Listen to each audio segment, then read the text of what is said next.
Merci beaucoup pour la parole.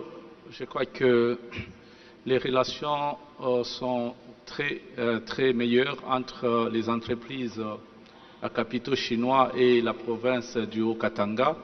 Pour preuve, parmi les 45 sociétés minières qui sont enregistrées dans ma province, 37 sont des sociétés à capitaux chinois.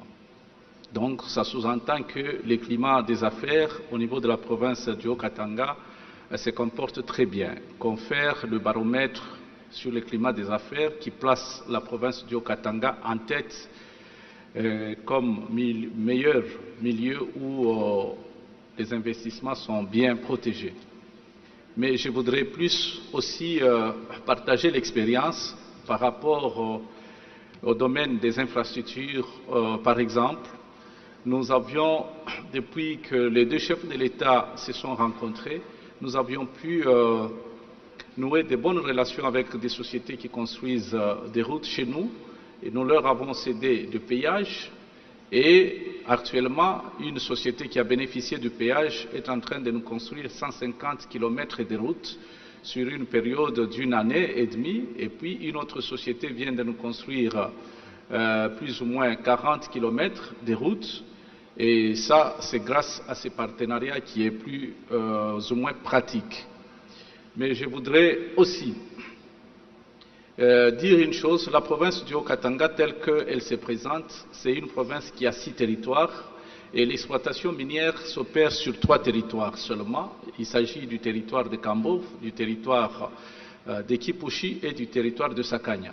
Mais les 3 autres territoires ne sont pas mis en valeur, tout simplement par manque d'énergie électrique. Donc le besoin se pose comme ça se pose au Lualaba. De même aussi chez nous, il y a un besoin en termes de l'énergie verte pour que nous puissions mettre en valeur les 3 territoires. D'ailleurs, le premier territoire, c'est celui de Mitwaba, qui a des potentiels en ce qui concerne les ressources ou des réserves de lithium qui sont identifiées là, mais il y a aussi cassitérite, il y a aussi du coltan et de l'or. Alors que à Kasenga, nous avons le cuivre, nous avons le diamant, nous avons aussi de l'or. Et à Puerto, nous avons le cuivre, le diamant et le plomb. Donc, nous invitons les investisseurs chinois à venir explorer la partie du Haut-Katanga qui n'est pas encore exploité et sans peur d'être contredit, je considère cela comme étant une réserve stratégique de la République démocratique du Congo. Il y a essentiellement 4 choses que je vais rapidement pointer. La première chose, c'est que la différence, il y a le code des investissements qui accompagne déjà tous les investisseurs qui viennent chez nous, qui viennent au Congo. Mais quelle est la différence avec ce régime d'1 milliard? C'est que d'abord, c'est les personnes éligibles. Vous avez entendu le DG de l'ANAPI dire que pour recevoir les avantages du code d'investissement, il faut être une entité commerciale incorporée en RDC. Mais si vous tombez au-delà d'1 milliard, vous êtes dans la convention de collaboration, et là, vous pouvez être une entité commerciale incorporée en RDC, vous pouvez être une entité commerciale étrangère, et vous pouvez être un groupement d'entreprises étrangères ou congolaises. C'est le cas de la SICOMINE. Deuxième aspect, ce sont les bénéficiaires qui bénéficient des avantages. Dans le code des investissements, c'est l'entité promotrice du projet qui bénéficie des avantages de ce code. Alors que dans le régime de la convention de collaboration au-delà d'1 milliard, les bénéficiaires sont d'abord l'entité promotrice, mais toutes les sociétés chargées de construction des infrastructures. Comme dans notre cas, dans le programme sino-congolais, nous avons SICOMINE qui est le GEC qui est l'entité, nous avons CISC qui construit et qui bénéficie. Vous avez aussi les sociétés communes créées pour l'exploitation des ressources naturelles, comme la SICOMINE, qui bénéficient des exonérations. Et vous avez aussi toutes les sociétés qui interviennent en sous-traitance, qui bénéficient aussi. Donc c'est beaucoup plus large, le spectre est beaucoup plus large. Troisième aspect, c'est la durée des avantages. Vous avez entendu monsieur le DG de l'ANAPI vous dire que nous avons 3 zones essentiellement. Nous avons la zone A, B et C, c'est-à-dire celui qui investit à Kinshasa. Les avantages sont sur 3 ans. Ceux qui investissent à Lubumbashi, Lualaba, ainsi de suite, c'est 4 ans et 5 ans pour le reste de la République.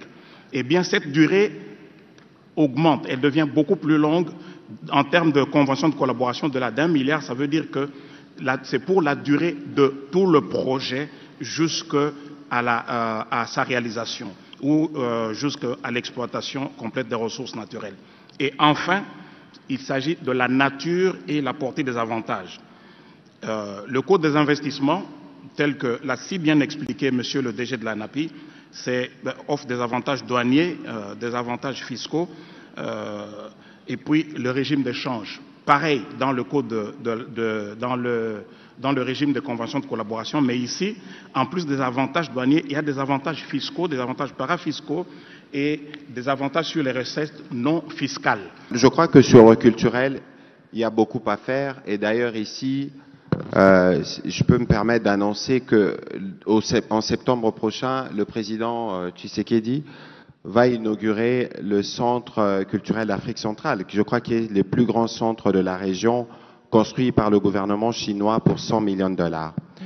Parce que la République démocratique du Congo, c'est justement le cœur culturel de l'Afrique. Et par la culture ici, il ne faut pas seulement entendre la musique, mais il faut regarder tout ce qui est lié aux arts. Et dans l'industrie culturelle, il y a justement cette stratégie qui a été mise en place. D'ailleurs, au Conseil des ministres du vendredi passé, nous avons adopté la nouvelle loi qui va traiter de toutes ces questions, parce que pour nous, nous considérons que la culture est un élément stratégique dans la coopération avec la Chine. J'ai parlé tout à l'heure de la bataille du narratif, parce que à la fois la Chine et nous souffrons de cette mauvaise, entre guillemets, de cette perception ou de ce que les autres racontent à notre place. En mettant la culture dans sa place et en ayant une collaboration culturelle forte, je pense que ça aura la possibilité de renforcer les liens entre les deux peuples et nous permettre de faire d'ailleurs davantage, surtout pour la RDC, qui est les moteurs un peu de la culture en Afrique. Sur l'éducation, il faut savoir que c'est un secteur stratégique pour la République démocratique du Congo. Et je pense que la gratuité de l'enseignement est un des engagements le plus fort et irrévocable du président de la République, parce qu'il faut donner la possibilité à tous les enfants, y compris des enfants qui vivent dans les milieux reculés, qui viennent de familles pauvres, d'avoir accès à l'école.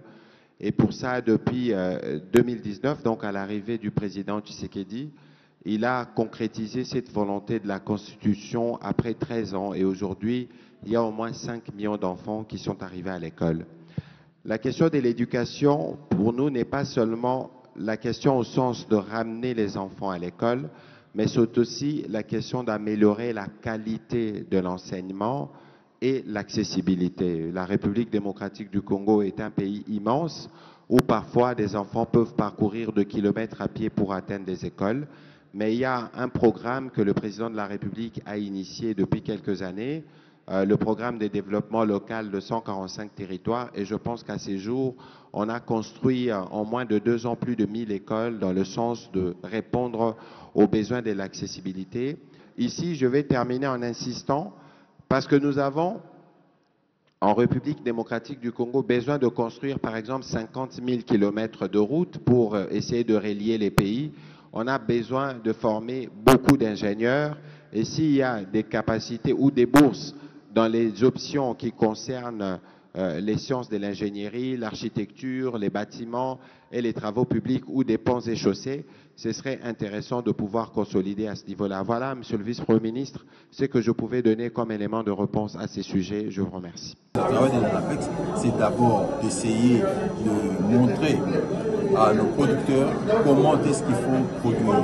Nous devons respecter les normes et qualités, parce que sinon les produits ne vont pas en baisse. C'est pour cela, moi, dans l'intervention de là où j'ai parlé, j'ai dit à ces Chinois, venez alors en RDC, essayez d'investir dans le secteur de transformation, ayant des usines, par exemple, d'emballage, pour que nos produits puissent avoir d'abord un bon prix et que ça puisse sortir facilement. Mais pour cela, nous devons nous organiser. Nous avons de très bons produits. Venez en RDC. Pas pour nous vendre, mais pour travailler avec nous dans la transformation, la valeur ajoutée de nos produits.